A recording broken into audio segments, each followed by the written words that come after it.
Alors, d'abord le soleil.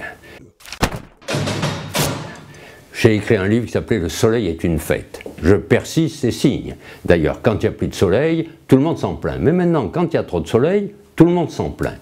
Et puis, dans notre siècle qui a peur de tout et de rien, on s'alarme pour tout. Alors, effectivement, il y a deux problèmes qui se posent actuellement, qui sont des problèmes pratiques, quotidiens.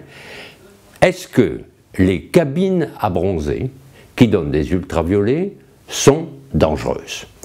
Ben vous savez, en médecine, c'est toujours la même chose. On n'est pas dangereux en soi, on est dangereux dans certaines circonstances pour certaines personnes.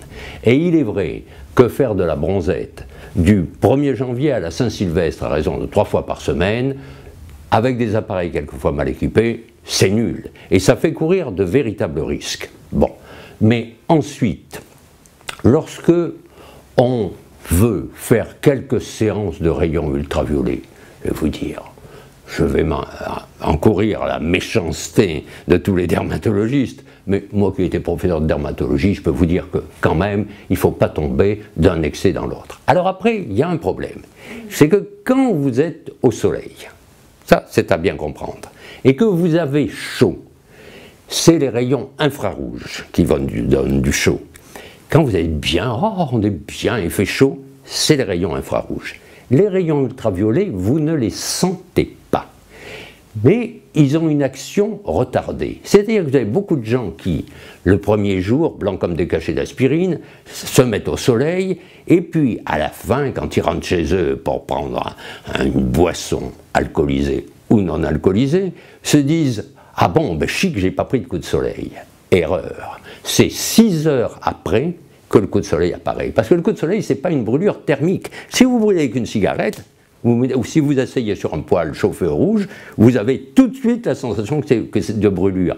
Là, c'est une brûlure chimique. C'est-à-dire que l'énergie des rayons ultraviolets pénètre dans la peau, enclenche des réactions chimiques, et 6 heures après, vous avez une inflammation de la peau. Ce n'est pas une brûlure, c'est une maladie inflammatoire de la peau. Et alors là, il faut savoir qu'il y a deux choses. Les rayons ultraviolets B sont les plus dangereux.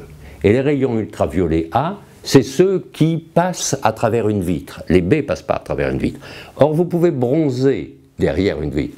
Ça prend assez longtemps, très longtemps même. À l'heure actuelle, le grand truc, c'est est-ce qu'il faut avoir peur des crèmes qui ne protègent pas contre les ultraviolets A ? Ma copine Claudine Banchet-Bardon est montée au créneau pour dire que c'était scandaleux.